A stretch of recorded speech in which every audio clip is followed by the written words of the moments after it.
Inilah wujud makam anak Nabi Adam yang terletak di Damaskus dan memiliki kisah sangat menyedihkan.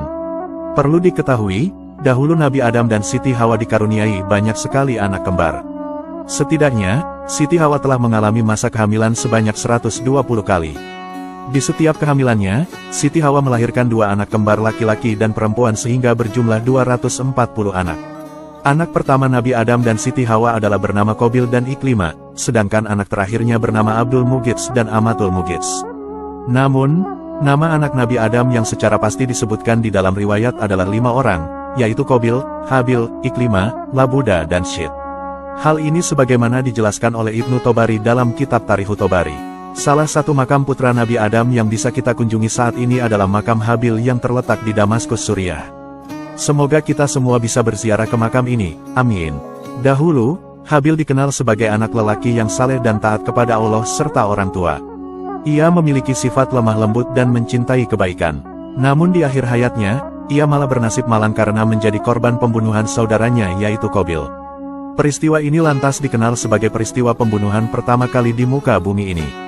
Kisah awal mula pembunuhan ini terjadi adalah, yaitu bermula ketika Nabi Adam dan Siti Hawa dikaruniai 4 orang anak. Pertama kali, Hawa melahirkan anak kembar yakni Qabil dan seorang anak perempuan. Lalu, tak lama kemudian Siti Hawa melahirkan kembali 2 anak kembar yakni Habil dan seorang anak perempuan. Selanjutnya, keluarga Nabi Adam dan Siti Hawa pun hidup bahagia. Anak-anak mereka tumbuh dengan sehat hingga dewasa. Qabil dan Habil pun dewasa dengan perawakan sehat. Saat dewasa, Qabil bekerja mengolah tanah atau bertani. Sementara, Habil memilih menjadi seorang peternak. Kehidupan mereka lantas berjalan normal hingga turun perintah Allah kepada Nabi Adam untuk menikahkan putra-putrinya. Allah memerintahkan agar Nabi Adam menikahkan setiap putranya pada selain kembaran mereka. Artinya, Qabil menikah dengan kembaran Habil dan Habil menikah dengan kembaran Qabil. Maka, disampaikanlah berita tersebut oleh Nabi Adam kepada kedua putranya. Tapi, kecantikan fisik telah menjadi daya tarik manusia sejak masa silam. Hal ini pun menyebabkan Qabil merasa iri dengan adiknya yaitu Habil. Penolakan serta-merta datang dari Qabil. Putra sulung Nabi Adam itu lantas mengajukan protes. Ia tak setuju pilihan pasangannya. Menurutnya, kembaran Habil tak secantik kembarannya.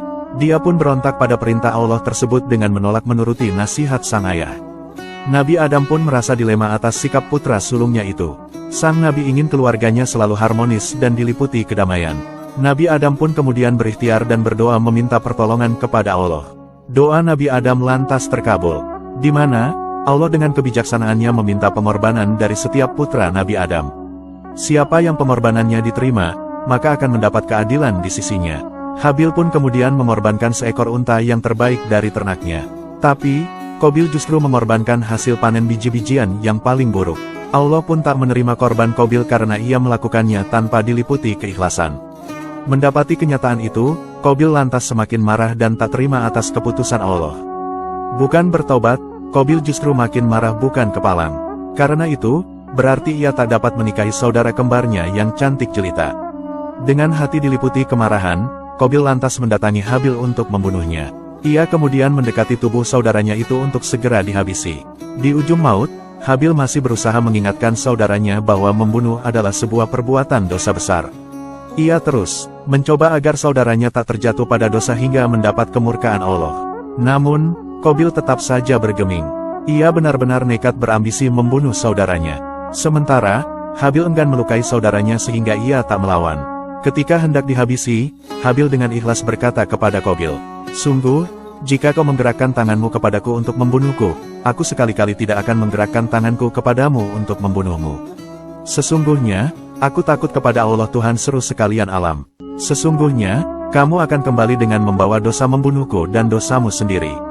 Maka, kamu akan menjadi penghuni neraka dan yang demikian itulah pembalasan bagi orang-orang yang zalim." Namun, Qabil justru mengambil sebuah batu besar kemudian memukulkannya pada tubuh saudaranya. Akhirnya, Habil pun meninggal seketika. Inilah tragedi kematian dan pembunuhan pertama yang terjadi di muka bumi. Ini pula lah kejahatan pertama yang dilakukan manusia di muka bumi ini. Selanjutnya, selang beberapa waktu pasca pembunuhan, Nabi Adam mulai menyadari bahwa putra tercintanya yaitu Habil tak pernah muncul. Beliau pun lantas mulai mencari keberadaannya. Namun, Usaha pencarian itu selalu saja hasilnya nihil. Nabi Adam kemudian menemui Qabil dan bertanya tentang keberadaan Habil. Tapi, Qabil menjawab dengan angkuhnya, "Aku bukanlah pelindung saudaraku." Setelah mendengarnya, tahulah Nabi Adam bahwa Habil telah meninggal dunia. Ia pun diliputi kesedihan yang teramat sangat memilukan. Sementara itu, Qabil kemudian kembali ke lokasi pembunuhan. Saat itu, kemarahannya telah reda. Ia merasa bersalah atas apa yang dilakukannya kepada Habil. Ia lantas mondar-mandir memikirkan apa yang harus ia lakukan pada tubuh saudaranya yang tak lagi bernyawa itu. Mayat Habil pun lantas digendongnya sembari mencari tempat untuk menyembunyikannya. Tapi, ia tak menjumpai tempat untuk menyembunyikan Habil. Qabil pun lantas putus asa, ia diliputi kebingungan untuk menangani mayat saudaranya. Atas rahmat Allah, dikirimlah 2 ekor burung gagak untuk memberikan pelajaran bagi Qabil untuk menguburkan saudaranya. Demikian kisah Habil dan Qabil, yaitu 2 putra Nabi Adam alaihissalam.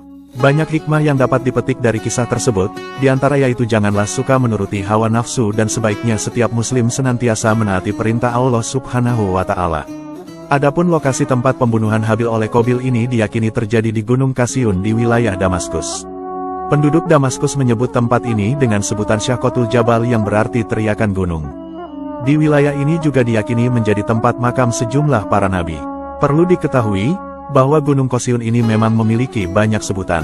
Semuanya berlatar belakang kisah tersendiri yang terjadi di sana.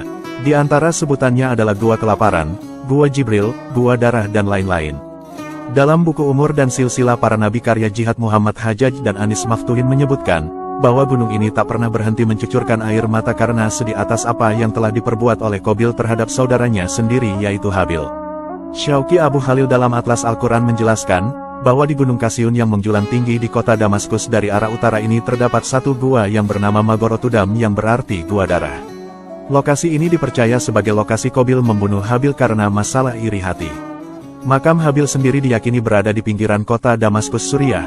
Makam tersebut berada di dalam sebuah ruangan dengan temboknya berwarna putih. Terdapat juga aneka kaligrafi bertuliskan lafaz Allah. Makam tersebut dilapisi kain bermotif garis putih di bawahnya, serta kain hijau pada bagian paling atas. Semoga kita semua bisa berziarah ke makam Habil ini, dan bisa meneladani kesalehannya, amin. Wallahu a'lamu bishawab.